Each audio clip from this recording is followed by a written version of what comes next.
sa sündisid 1953. aastal. Isa oli Heino Rannap, muusikapedagoog, koolidirektor, muusikakooli direktor ja ema oli Ines Rannap, viiuldaja.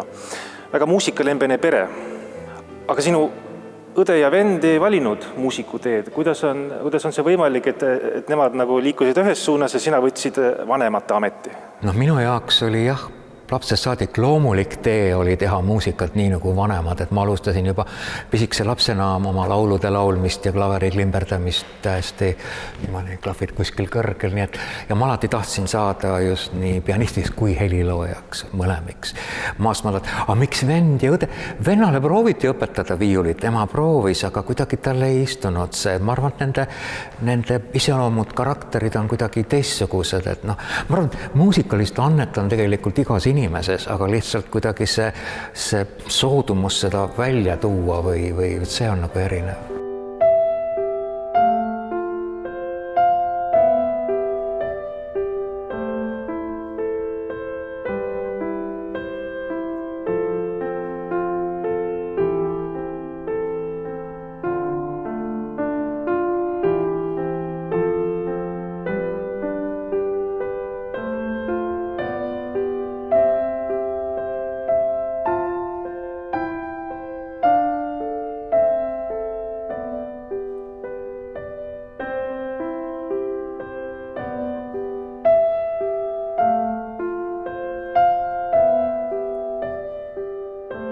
Minu enda puhul kindlasti määrasid mõlemad, nii geenid kui kodune keskkond, kus kogu aeg kõlas muusika, aga jah, mul on 3 poega, aga 2 nendest ei ole nagu mingit muusikalist kokkupuudet või suunitlust sinna poole. Ja ega ma ei ole ka 3. kes nüüd on nagu popmuusik, ei ole ka nagu väga seda peale surunud, sest ma tean, kui raske amet see tänapäeval tegelikult on ja mingil määral ka väikese perspektiiviga, sest et kui on tulnud mehaanilised helimängimisseadmed, siis elavaid muusikuid on ju jäänud järjest rohkem ilma rakenduseta ja heliloominguga mängitakse vanu heliloojaid, uusi pole nagu vaja juurde midagi kirjutama, et see on raske ja kuigi mingi klaveri õpinguid sai talle seal Ameerikas ikka korraldatud, aga ma kunagi ei ole talle nagu väga seda peale surunud. Kui ta nõudis endal kitarri, siis ta selle muidugi sai, aga ta oli ka siuke suht ajameelne nooremas eas ja alles kuskil pärast ülikooli lõpetamist minu meelest algas tal see tõsisem huvi nagu muusikuks saada.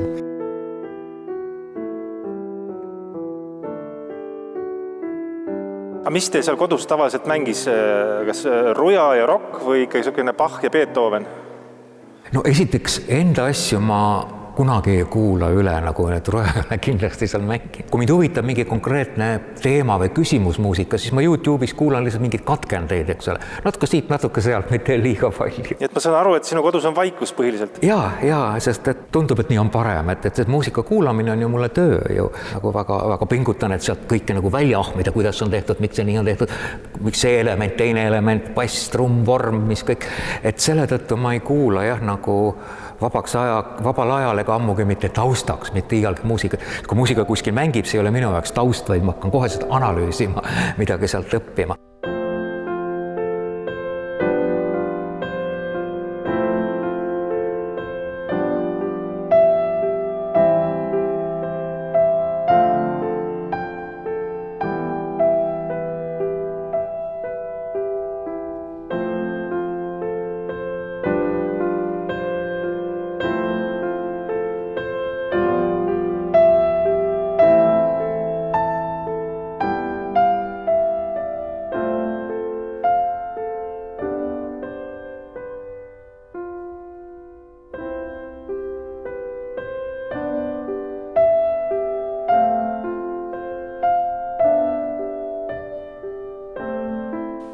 Aasta siis oli 65, kui sa läksid Tallinna muusikakeskkooli. Sina olid siis 11-aastane ja ilmselt pidi olema kindel pilt sinu vanematel, et sinust saab muusik ja ei midagi muud. Millal see pilt oli kindel? Oi, palju varem ikka. Et ma ju kirjutasin muusikat juba ise üles, mitte ainult ei laulnud juba enne kooli ja ja siis esimeste klasside jooksul kirjutasin palju teoseid, ka emale viiulil mängima, siis ma ise saatsin ja mingi sonaadi endale klaveriga, millega ma osalesin mingi isetegevus ülevaatusel ja nii, et see oli nagu alati selge, aga noh, ma õppisin teises keskkoolis, mis on praegu reaalkool, see oli kodule lihtsalt kõige lähemal. Aga muusikakeskkooliga seoses on selline naljakas fakt, et see kool loodi 61, just kui mina läksin esimesse klassi ja noh, nemad otsisid endale õpilasi igalt poolt üle Tallinna ja käisid ka meie koolis tegema katseid ja tegid ka mulle katseid ja leidsid, et ma ei ole musikaalne ja ei võtnud mind sinna õppima. Nii et mina ei tea, kas sealt maalt, aga kuskilt mingi okas selle kooli ja minu vahel on kogu aeg olnud, et koolil oli väga palju plusse, noh, miks ma sinna ka läksin, oli just see, et seal kõik konservatooriumi muusikaõppejõud ju õpetasid seal. Nii erialaõpetajad, klaveriõpetajad kui ka muusika ajaloo ja teooriaõpetajad, kõik olid sealt. Ja noh, mul oli just see, et ma tahtsin ka heliloomingut õppida ja laste muusikakoolis seda võimalust ei olnud, aga muusikakeskkoolis ma hakkan siis Veljo Tormise juures käima fakultatiivsetes heliloomingu tundides. Ja mis oli veel väga positiivne ja elu kindlasti mõjutas heas suunas oli see, et noh, üldse seal koolis ja meie klassis eriti nagu on koondunud väga palju selliseid noh, muusikaliselt andekaid, aga ka muidu noh, niisuguseid elavaid ja tõsiste huvidega inimesi, nii et me väga palju tegime koos klassikaaslastega nii muusikaprojekte, improviseerisime, tegime kaasakset muusikat, happening'e lausa, kui ka lihtsalt vaidlesime ja rääkisime, mida keegi oli lugenud või näitusel näinud, et me võisime seal oma pinginaabri Madis Kolgiga vahel 3-4-5 tundi seisime kuskil tänavanurgal ja ajasime juttu ja järgmine hommik jälle saime seal kokku ja venna laul oli see, kes õhtul jalutas sealt mööda, et tere poisid, hommikul tuli jälle, ma ütlesin, kas te olete terve öö siin rääkinud või? Päris nii see on.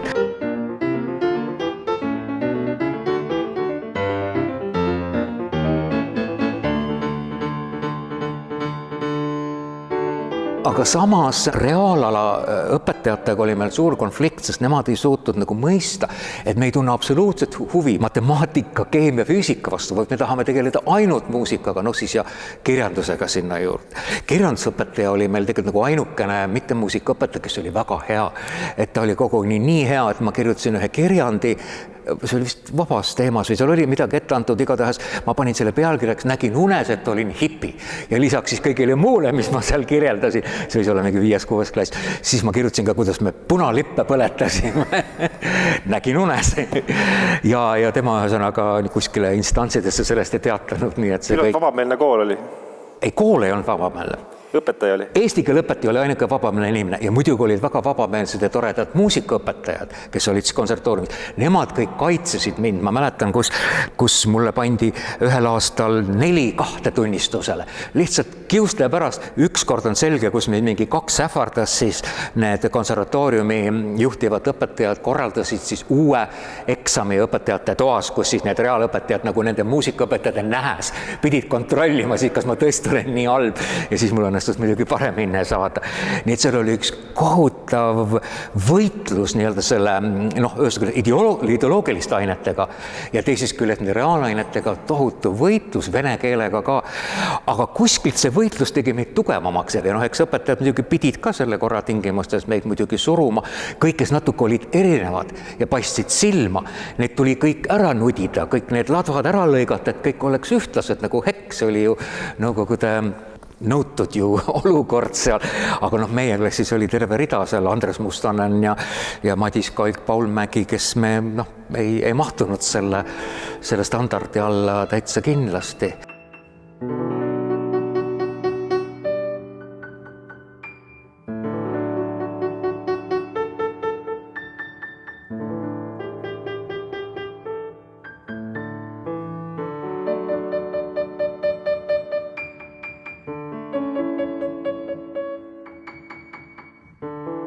Andres Mustonen, ta oli tookord juba väga hea diplomaat ja ta oskas kõik asjad, kõik pahandused korda rääkida, tuli direktori kabinetis alati naeratades välja ja kõik on korras, mingid skandaalid on maandatud.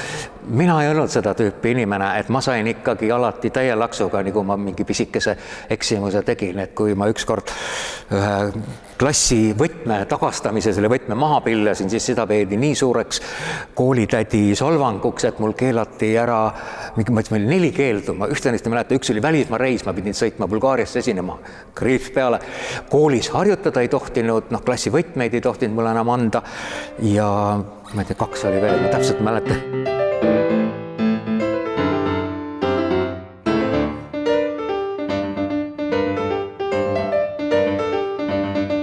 Ma tahtsin vahepeal ära minna muusikakeskkoolis, ta ei keelasid mul ju Rojaga tegutsemise. 11. klassi alguses ma rajasin Roja ja selle klassi poole peal nad tulid välja selle jutuga, et ei, teie käitumine on halb, me keelame teil Rojaga tegemast. Ja muidugi see oli mul sel hetkel nii oluline, et ma siis tahtsin üle minna muusikakooli praegusesse Georg Otsa kooli. Aga need 2 kooli muidugi suhtlesid omavahel ja seda ei lubatud mulle ja seda ei võimaldatud minna. Ja siis oligi, et Rojagi siis pidigi esinema ilma minuta, et ma tegin siis vastavad seaded, kus klahvpille ei olnud ja mõnedki lood, mis on salvestused on säilinud seal tele jaoks tehtud, näiteks me lähme Rukkist lõikama, ongi nii, et klahvpille ei ole.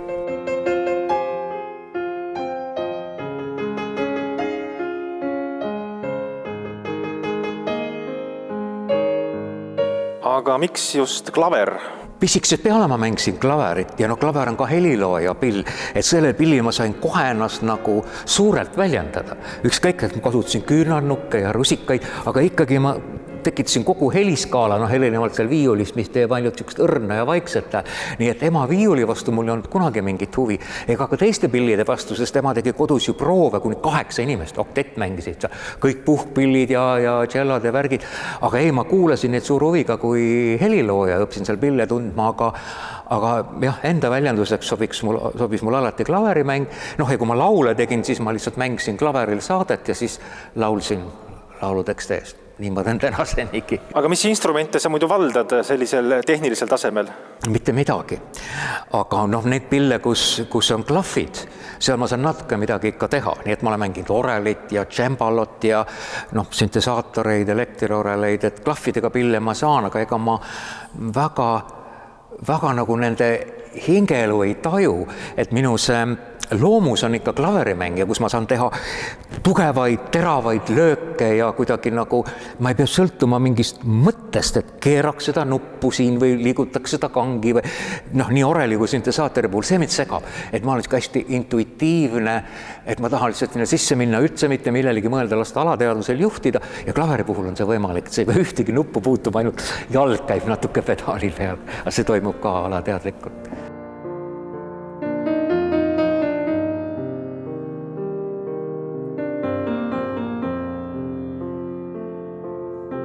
Sa oled kirjutanud sadu pop- ja rock-laule, aga mulle tundub, et sa vist ei ole kunagi tundnud kiusatust ise laulda.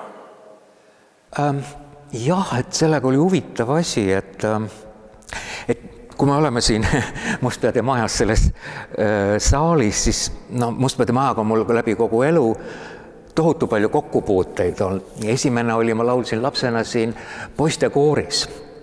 Siin samas erinevates põnevates salapärastes saalides, kontserdid toimusid siin ja mul on meeles, et ma olin haige olnud ja nagu puudunud natuke kooriproovidest, aga mu vanemad õpetasid mulle need kooripartiid ilusti klaveri juures selgeks. Nii et esimest päeval ma tulin ilusti siia proovi, kõik pidulikult valge pluus, pisike poiss, ma ei mõtle, kui vana ma seal olin, aga koolis vist ei käinud ja kõik valge pluus, seljad lood ära õpitud, ilusti laulsin proovis ja siis hakkame kõik minema siia samasse sellele lavale, see oli nagu kõrgendusega siin ja seal selle ukse trepi peal äkki Kuuno arenguarv kinni, selle vale, mine saali, sa ei oska. Ja siis ma läksin, istusin saalis siin esimeses reas niimoodi ja kõik siis küsisid, miks sa ei laula ja pärast seda ma ei valitse oma häält enam, et ma sain niivõrd suure trauma või niisuguse šoki, aga hääle ta rikkus ära, et selles mõttes, et ma ei suutnud enam oma häält pärast seda vallata, et kui ma käisin solfeggio tundides, meil oli geniaalne solfiõpetaja Harri Otsa, ma käin seal vabatahtlikult, et see oli nagu erisolf, mis oli mõeldud muusikateadlastele, heliloojatele, minu erial oli ikkagi klaver, ma ei oleks pidanud see käima, aga mulle meeldis, ta oli nii range ja nii kiire ja fantaasia ja solfeggio on muidugi väga vajalik helilooja. Mul oli see absoluutselt nagu sulavõi, eks ole. Mul oli kõik, ma kuulsin, teadsin, kirjutasin üles seal. Välja arvatud üks asi. Ma ei valitsenud oma häält. Aga seal pidi ju laulma. Ma kuulen küll, aga ma ei saa seda kätte. Et see on jah siiamaani, ma ei ole saanud sellepärast üheski kooris laulda. Rujaga me proovisime teha mitmeäälset laulu vahe stuudios ja no ei saanud kokku lihtsalt, ei kõla kokku. Mõtle minu on. Hiljem nüüd kuskilt läks nagu paremaks see hääle valdamine, kui ma hakkasin neid indiaani laule järele tegema. Need on siis nagu kõrib ja nagu joigumine ka ja see on nagu teistmoodi hääli tekitamine. Siis läks nagu midagi nagu korda nagu paremaks.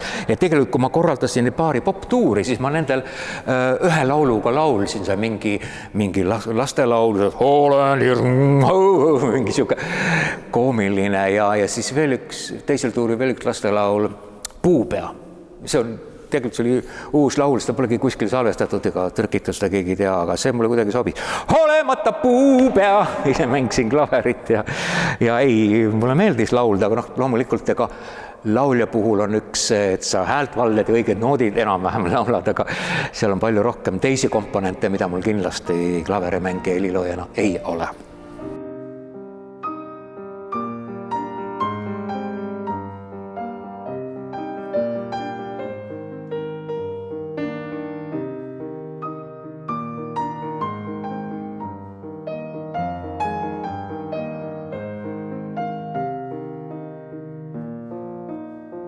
Kui ma sirvisin kord vanu muusikakeskkooli pabereid ja dokumente, siis ma leidsin seal, et juba väga varakult on sinu kontserttegevuse alguse saanud. Näiteks aasta on 66 november ja konservatooriumi saalis on muusikakeskkooli klaveriosakonna õpilaste kontsert ja sina esitad Kabaljevski prelüüde. Kuu aega hiljem, sama koht, sama põhjus, sama aasta.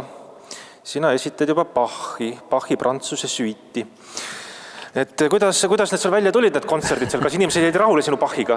Neid esinemisi ma ei mäleta. Küll aga ma mäletan kõige esimest korda, kui ma publiku ees mängisin, siis ma ei käinud veel muusikakeskkoolis, ma ega veel ka lastemuusikakoolis, see pidi olema siis enne kooli, kui ma käisin lihtsalt seal Otsa koolis, mis on praegu, see oli muusikakoolis, käisin pedagoogilise praktika tunnis, et lihtsalt sealsed õpilased nagu harjutasid. Minu pool üks neist oli Mati Reimann, kes siis õppis ja ma olin talle siis nagu harjutamisõpilane ja seal ma mängisin küll mingit Kurg oli selle loo nimi ja mul on kuidagi täpselt silma ees, kuidas ma seal selle kooli saalis nagu olin ja siis vajutasin neid kurenu. Ja mul tuli kõik see klaverimäng väga iseenesest välja. Ma ei pidanud harjutama eriti palju. Mis on jälle teistpidi jälle takistuseks saanud, et ma ei saanud nagu tõeliseks virtuosiks, sellepärast, et lapsena ma ei õppinud nagu küllap palju harjutama, tööd tegema. Siis kõik tuli mul iseenesest välja. Nagu ka üldained, et mul oli 4 esimest klassi olid kõik kindlad ainult 5 ja kusjuures ma ei pidanud õppima ega midagi tegema. See oli see, et ma ma olin mind õpetanud juba ammu enne kooli lugema ja kirjutama ja kõike ja tema nagu utsitas mind. Ja see, et ma nagu pingutama ja vaeva nägema selle klavari harjutamise juures ei õppinud, et hiljem see sai nagu natuke piduriks, aga kõik tuli hästi välja juba 7. klassis ma osalesin vabariiklikul konkursil, täiskasvanu pianistide konkursil. Lapsena täitsa teiste täiskasvanute kõrval. Jõudsin lõppvooru, mängisin esimest korda orkestriga Gershwini Rhapsody in Blue ja see oli suur asi muidugi väiksel lapsel mängida orkestriga ja hiljem ka ma käisin teistel konkursitel ja siis järgmise pianistide konkurss siis oli 73, siis ma võitsin juba, siis ma olin konservatooriumi esimese kursuse üliõpilane. Ma hakkasin rääkima, et kui suur seos mul selle majaga on, tegelikult Roja esinemised ja Roja proovid pikka aega toimusid siin ja või tantsupidudel käisin nii ja siis igas soolokontserdid olen andnud.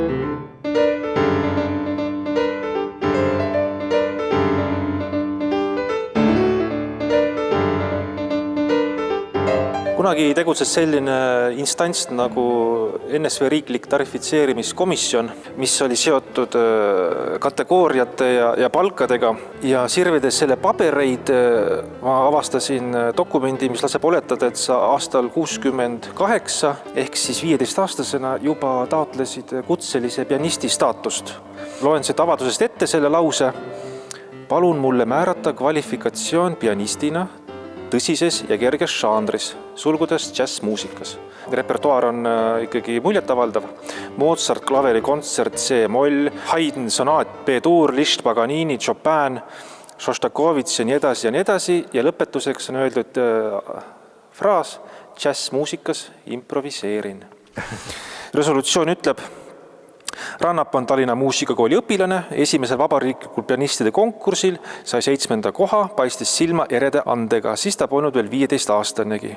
Küllap siis oli mul mingit esinemisi ees riikliku filharmoonia kaudu, milleks mul oli seda punkti vaja, et siis raha saada, aga džäss on seal nimetatud sellepärast, et 68.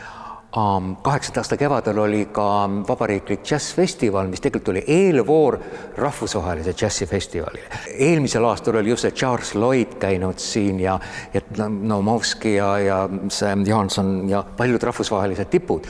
Ja järgmine aasta pidi see veel võimsam tulema. Ja siis, et kes siis 4 Eesti ansamblit saavad esindada seal meid, tehti nagu see suur eelvoor, palju kontserteid, mitu päeva. Ja siis minul oma trioga õnnestus ka sealt nagu läbi pääseda, nii et ma oleks tegelikult, kui ma oleks seal esinenud kõiki selle rahvusvahelise pressi ja muusikute keskel, ei tea, kuidas see elu ja karjäär oleks siis võinud edasi kujuteneda. Kuid sealt eelvoorust ma läbi pääsin, sain mingid eripreemiaid seal oma seadete ees, seal oli Boris Kõrveri Kadriorus teha seade ja siis ma mängisin ka Süit Eesti karjase viisidest, oli mul tehtud kõik rahva muusika põhjal, aga seda suurt festivali ei tulnudki, see keelati ära just sel samal põhjusel, et see Charles Lloyd, kui ameeriklane käis siin esinemas, ilma loata, ta tuli siia turistina ja üldse sõna džäss keelati nimetada kogu Nõukogude Liidus, ma ei tea, mingiks 10 aastaks. Džässiklubi, mis toimus jälle siin samas selles saalis, nagu ma ütlen, no nii palju siin ma käisin kuulamas ja esinema džässiklubi. See kõik asjad pandi kinni, mitte ühtegi festivali ei toimunud, see oli 67 oli see viimane siis siin. Ja 79 alles kuskil hakkas vaikselt Moskvas, siis oli mu järgmine džässi esinemine. Nii et kuna džässi polnud, siis oli loomulik, et ma pöördusin rockmuusika poole.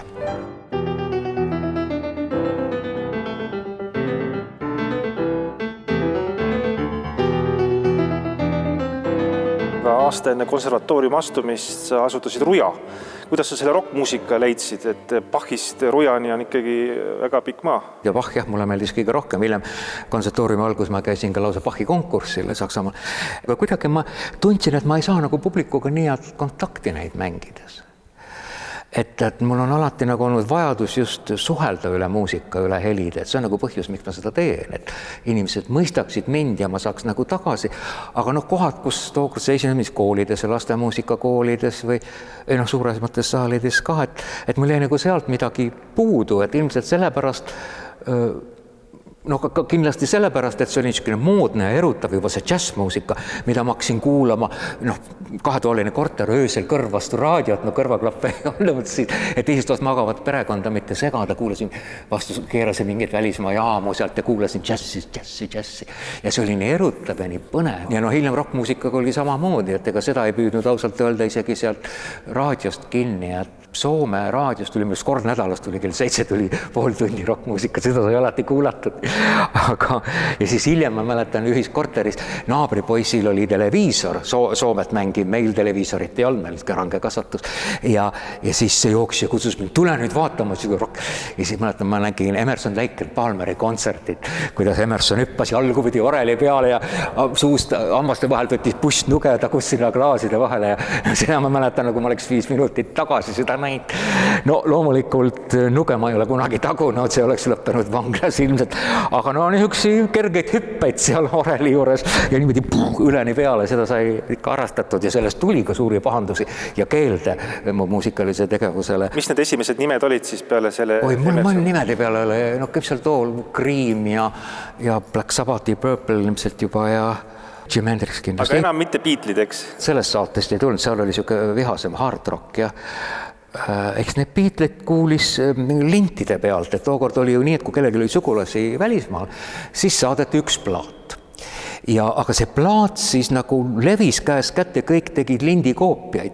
No aga pärast levisid ainult need lindid, nii et ma polnud 10 aastat ühtegi plaadi ümbrist näinud, et ainult saanud lindist tehtud lindi. Eriti palju ma sain Alenderi käest hiljem, kes oli suur lintide vahetaja, kopeerija ja kirjutas väga korralikult alati kõik loo nimed peale ja mis mind jälle ei huvitanud, mind huvitas see muusikaline elamus, mitte need faktid. Ja siis niimoodi sai kuulatud jah, Beatleid ja kõiki ansamble pikka aega.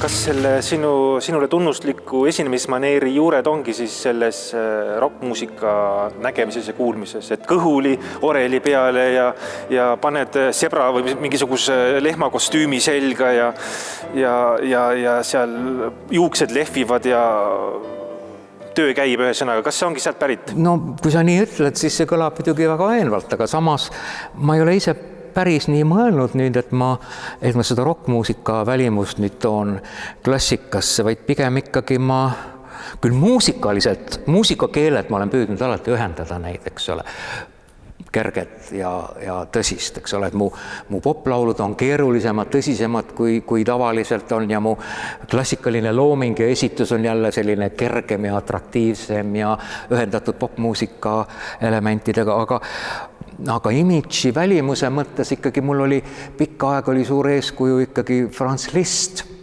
kellel olid ju ka hästi suured pikad juuksed ja temast on see fotosid siis ei tehtud, aga päris lõpueas, aga tema esinemist on säilinud karikatuurid ja sealt on näha, kuidas ta mängib niimoodi tohutu teatraalselt. Ta muusika ise on juba niisugune hästi eredate kontrastidega ja dramaatiline ja siis kuidas ta veel seal mängib ja need kirjeldused sinna juurde, kuidas tal on nina vastu klahve ja vaatab seal taevasse, kui linnukesed laulavad ja et Liszt oli mu lemmik heliloo või vist on siiamaani, ma ei ole mõelnud selle üle ammu, aga klassikalisest heliloojast Liszt ja ta on kõige lähem lihtsalt nagu oma tüübi poolest minule, nii esineja kui heliloojana.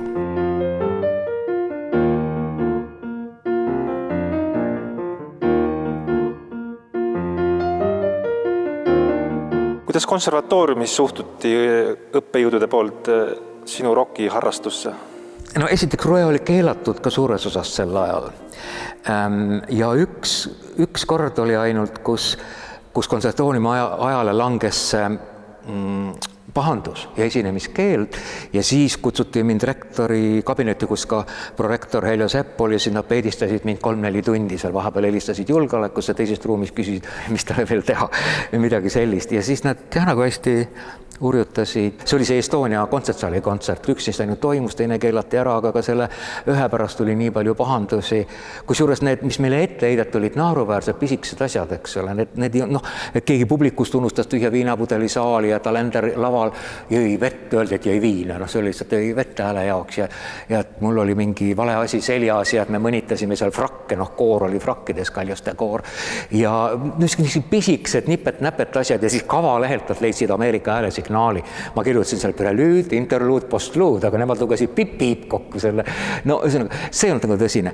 Aga lihtsalt see ideoloogiline probleem, et kõik see, mis me oma teksti ja helikeele ja lavalise käitumisega väljendasime, see oli nagu nii erinev ja nii vastaline selle nõukogude ideoloogiale, et sellepärast pidi meid ära keelama aastateks, kuni siis Kalju Komissarov tegi oma etenduse protsess ja siis selle kaudu tal õnnestus meid legaliseerida jälle.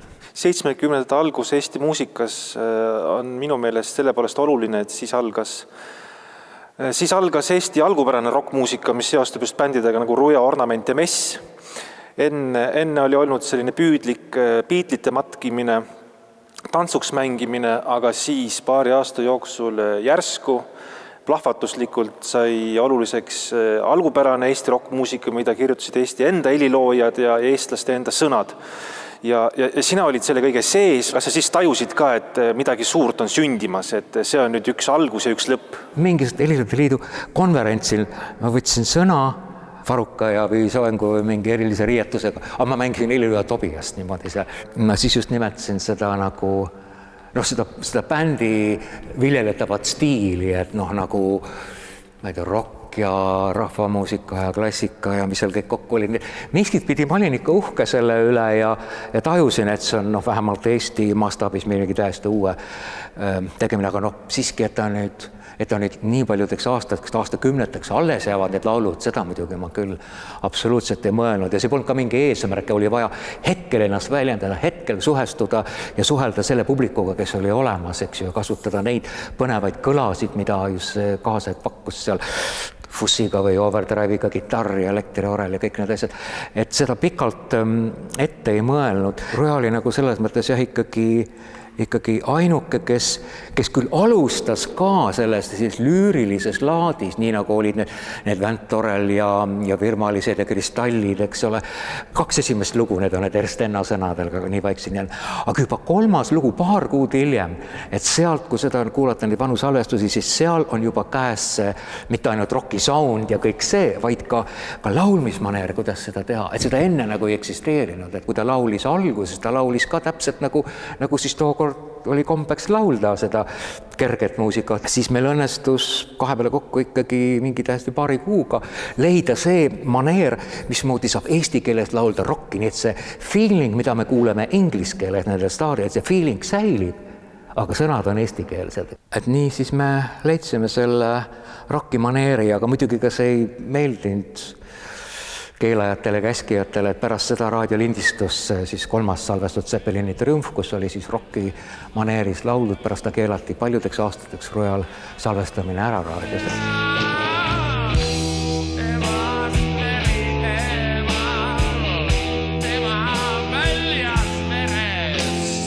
Tütarlaps Kloagis on selles mõttes üks Roja raiumaid lugusid, selline raiuv rütm ja tigedad soolod ja selline intensiivne laulmismaneer ja see on ka varajase Roja laul. See sündis kuskil pool aastat pärast tekkimist ja umbes samal ajal kui see Zeppelini Triumf ka, mis on ka umbes sama raju ja neid lugusid on seal veel, kõik ei ole säilinud lihtsalt tänapäevani. Tütarlaps Kloagis õnneks on tänu mingi selle ajutisele televisiooni peaaegu laivis sisse mängitud mingi monovõttele ühe telesaate jaoks, mis ka ära keelati muidugi, aga see lint õnneks jäi alles. Et alati inspireerib kõige rohkem tekst ja ma kujutan ette, et see Roja esimene periood oleks olnud hoopis teistsugune, kui poleks olnud sellist poeti nagu Jüri Üdi, Juhan Viiding. Et see Tütarlaps Kloagis, juba see pealkiri, kui sa kujutad ette tänaval mingit Rentsli resti ja seal all on tütarlaps hoiab võrest kinni ja ilma sõrmusteta sõrvedega ja siis sõjaväelased marsivad tast üle ja tema häält ei kuule keegi ja see juba inspireerib ja seda ma arvan, et ei saagi teistsuguse muusikaga üldse väljendada kui see, mis me tegime. Hästi ametnikud vaenasid, aga mulle tundub, et dissonants selle muusikaga, mida rahvas kuulas, oli ka tohutu. Et ega ilmselt rahvahulgad ei fännanud väga seda. Jah, ainult need rahvahulgad, kelleni kas ümberlindistatud makilintidel levis selline muusika, sest raadios, televiisoris seda ei tulnud või need siis Põhja-Eestis, kes Soome televiisorit võib-olla vaatasid, et loomulikult fänne meil olid palju ja me esinesime siin saalis oli muidugi esimene Roja avalik ettekanne, kus veel Andres Põldra mängis ja niimoodi ja mul on meeles, mul oli seljas mingi punase valge musta triibuline ikka hõlst maani. Emal lasin selle õmmelt. Fotod on säilinud sellest. Ja pärast Tipi aulas väga palju me esinesime, need olid alati väga suure huviga külastatud, kuigi mingid reklaame ei saanud ju teha, see levis lihtsalt suusõna. Aga milline see Roja populaarsus läbi aastakümnet oli? 2 aastakümnetel oli, eks? Algas seal üliõpilaste klubides, aga lõpuks ikka läks suurtele lavadele, läks ka Nõukogude Liitu tuuritama. Rojal on olnud väga erinevad perioodid, kui ikkagi ütleme sellel perioodil, kus me Eestis esinesime suurtel lauluväljakutel, kas siis me mängisime esimese perioodi paremaid lugusid, nii et see ei olnud mingi seljapööre sellele, aga tuli väga palju uut repertuaari, mis oli siis nagu lähemal sellele popmuusikale, sellele moele, kus olid nagu publikule arusaadavad sõnad, ei olnud enam Juhan Viiding, oli Ott Arder nüüd, kes nagu mõistis väga lihtsate inimeste ja isegi laste vastuvõtuvõimet ja kirjutas neile hästi ilmekalt ja lihtsalt ja selgelt. Samamoodi olid seal ideoloogilised nükked sees, aga need olid nii ilusti ära peidetud, et nad läksid sealt tsensuurist läbi. Sellel, kui mina seal olin, Venemaal me ei käinud, välja arvatud mu 2 autoriõhtut Moskvas olid ühes suures keskkool, aga need olid kui minu autoriõhtut, ta ei olnud nagu Rujaga Venemaal käimine, Lätis-Leedus käisime vahepeal. Kuskil 87-8 aastal seal laulu revolutsiooni ajal olla Ruja ikka käinud kuskil Venemaal ja olla kogenud sellist ebapopulaarsust. Absoluutselt. Ma palju sellest ei tea, ma olen küll Alenderi päevikut lugenud ja nii, aga mul on ka mulje jäänud, et ma lahkusin 87 just ära juba, aga see Ruja pani nagu selle uue ansambli kokku palju enne, kui ma ära läksin, et tegelikult võib-olla noorematele vaatajatele selgituseks ongi öelda see, et mina ei ole nagu lahkunud Rujast kunagi, et 3 korral on ajaloos juhtunud, on kordunud ajaloos selline kentsaks olukord, kus mingi grupp muusikuid on pannud kokku uue ansambli, uue repertuaari mängimiseks, aga nimeks nad on võtnud ära minult Ruja endale.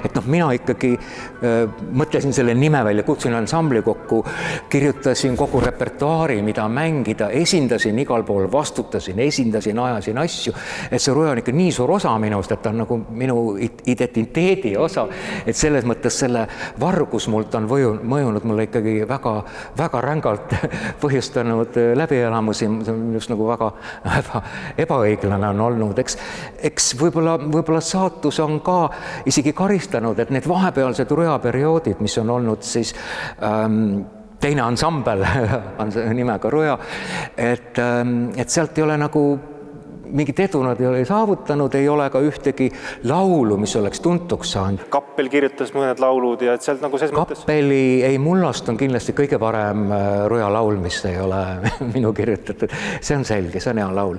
Aga üldiselt need perioodid tahtsid Alenderi panna mingisse rolli, mis tal ei sobinud. Sest Alender laulis ju ka väga paljudes ansamblites nii enne, vahepeal kui ka Ruja ajal, Andromeda, Teravik, mis mul meelde tuleb ja palju teisi. Ja üheski ansamblis ta tegelikult ei saavutanud seda efekti, mis ta saavutas Rujaga.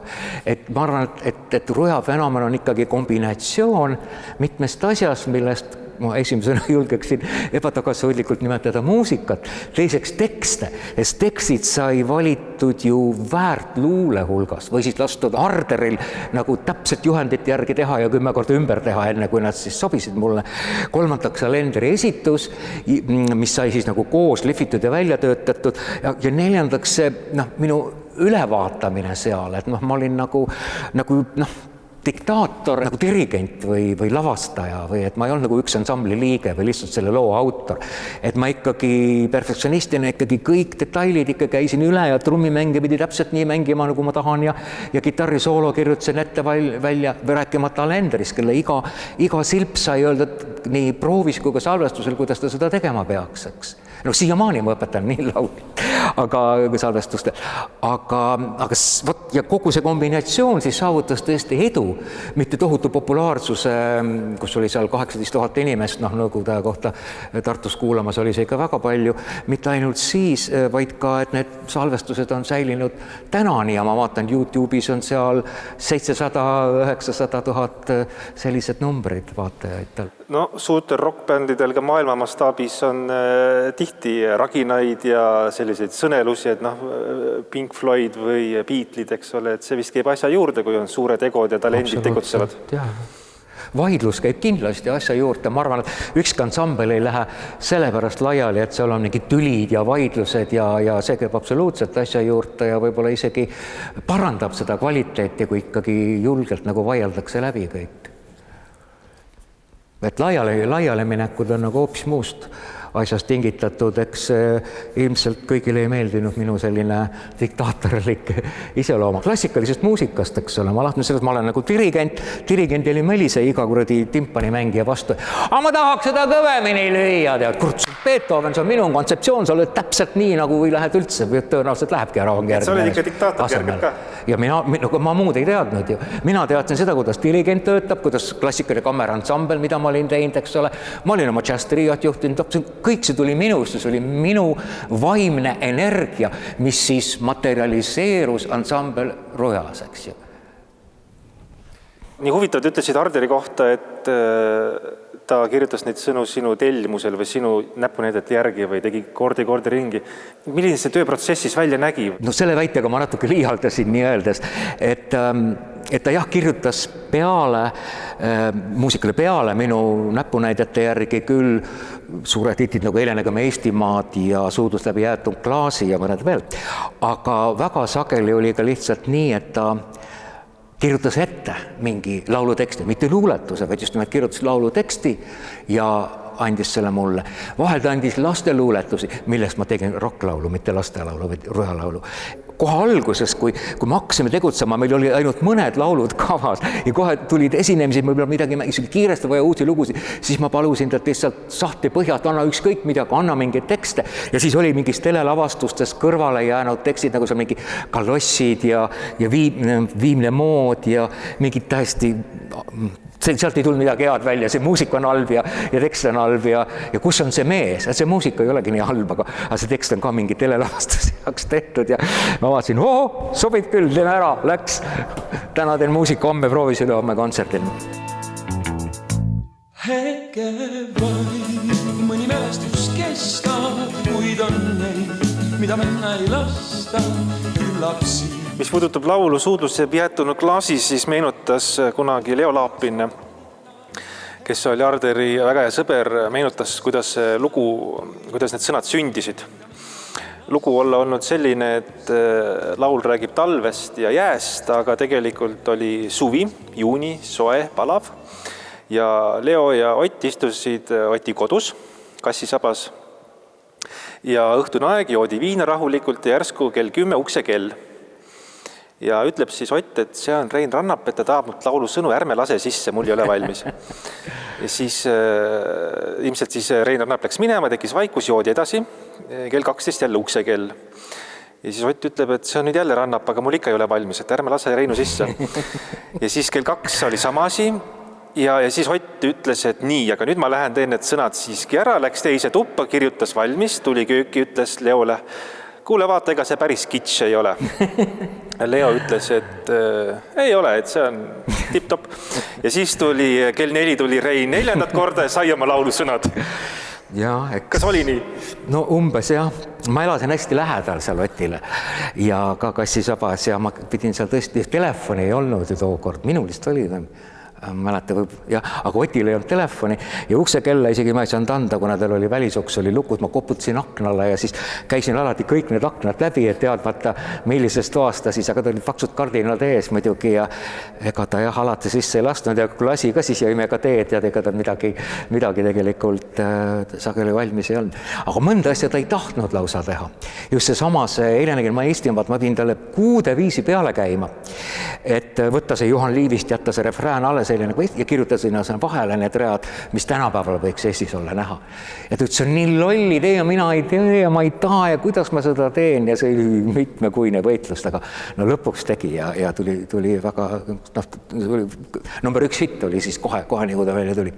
Aga mõnikord ei teinudki ja siis ma pidin ise tegema, aga ma ise ei oska tekste teha, need tulid väga piinlikud ja halvad tekstid välja, mis ma ise tegin, mõned kahjuks ikkagi säilinud neist on. Minu kätte on jõudnud üks raamat Ott Arderi Bumerang ja mulle tundub, et see võiks olla kunagi pühendatud sinule, kas vastab tõele, vaata, seal on pühendus sees. Aga miks see siis minu käes ei ole? Märkimisväärne raamat, sest kui sa nüüd sirvid edasi, seal on kohe laul, ükskõik mis juhtub, on minu meelest sinu käekirjaga on seal tehtud, et seal on näha, kuidas on helilooja Rannap teinud laste luuletusest. Jah, see on minu käekiri, jah. Et selle raamatu järgi sündis kuulus laul. No jaa, see on lastelaul, jah, oleks ta, samuti oleks võinud selle rojaga ära teha, siis ta oleks muidugi... Selle raamatu järgi ma lugesin kokku, pealiskaudsel vaatlusel on selles raamatus 7 luuletust, millele sina oled teinud viisi. Kõik, mis juhtub, sild, kraav tänaval, väike lind, kärbse jaht, lemmikfilm ja ajasaapad. Tegelikult on rohkem veel, mina küsin, vastab masin, sellest oli ka laul, aga see vist ei ole salvestatud ja see ei ole iga pähkli jaoks, on kuskil tangid, selles ma tegin koorilaulu hoopis, laste koorilaulu sellise. Nii et sa oled selle raamatu võtnud tõsiselt kätte ja teinud seal 10 laulu. Kas siis oli tarvis kuidagi teha mingisuguse plaadi peale kähku? Ei, ma arvan, et see oli lihtsalt vabatahtlik soov ja huvi, et teha laste laule ja me tegime nendest laste lauludest ka 2 telesaadet koos Otiga, et Ott luges seal mõne oma luuletuse ja siis mingi laste ansambel laulis, mina saatsin neid, vahel veel Ott Arderi vend Jaan Arder seal laulis ja mängis kaasa ja 2 sellist lastesaadet me tegime. Plaati jõudsid nad alles nüüd, mitukümmend aastat hiljem, vist 99 tuli see plaadistus välja. Aga ei, kogumikust küll, aga Ott andis mulle, nii kui ta midagi valmis sai, nii ta andis mulle kirjutusmasinal ümber löödud mingi tagumise koopia kohe, et ma põhiliselt tegin ikkagi käsikirjades, samuti Viidingu puhul, et need Roja esimese perioodi laulud sündisid enamuses ikkagi enne, kui nad ilmusid ja mõni ei ilmunud üldse nõukogude ajal, et andis lihtsalt, tal ei olnud siuke kirjutusmasinat, need andis kõik käsitsi kirjutati.